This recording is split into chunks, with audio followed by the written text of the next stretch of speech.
I hope you guys don't mind. I'm going to be holding this mic because I am recording on my phone. I really truly do not like the quality of the camera that I have. And sometimes it'd be your iPhone that'd be better than the daggone camera. We're going to use my phone. We're going to use this mic.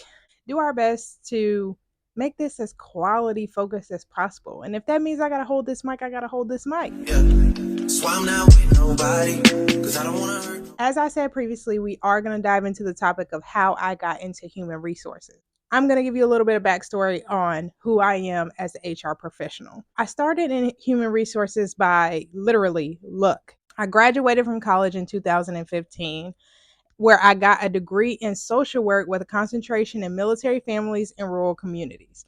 Now, I didn't think it was going to be that hard to get a job right out of college, but it was really hard. I went a full year before I actually even got a position where I felt like it was worth even taking. Salary expectations were like subpar.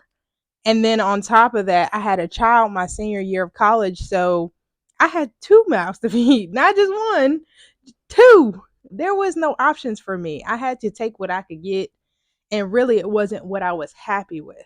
But in order to become the person that you want to be, you got to go through some things that you really may not look like where you're going.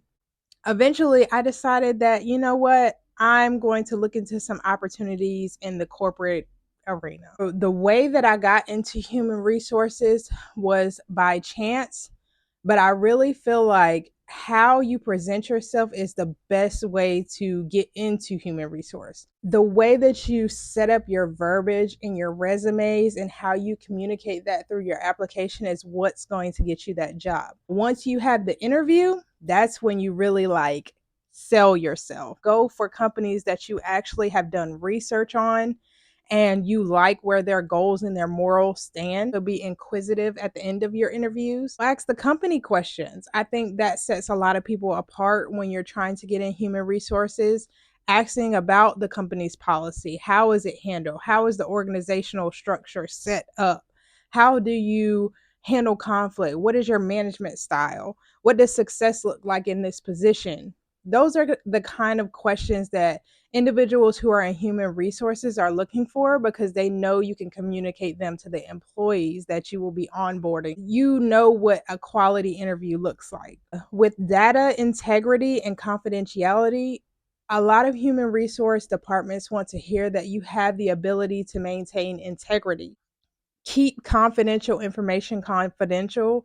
Understand what bribery means, harassment, and discrimination. Those are baseline verbiage that you should know going into HR. Onboarding. Do you have the ability to stay organized and move individuals through a process so that they can be hired? How do you handle conflict? What do you do if you have an irate employee in front of you? And how would you handle that situation? How would you go about kind of de-escalating the situation and just communicating the information?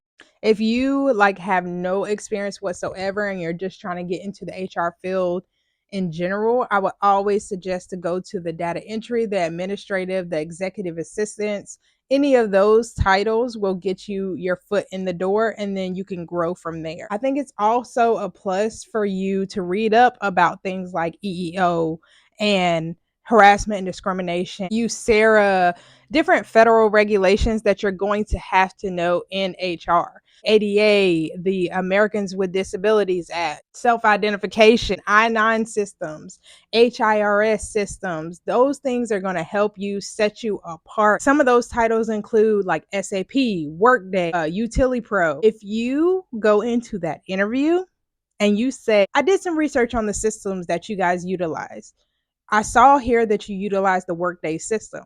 I see that it's very user friendly, that it pushes the focus over to the employee so that they have their file in their hands.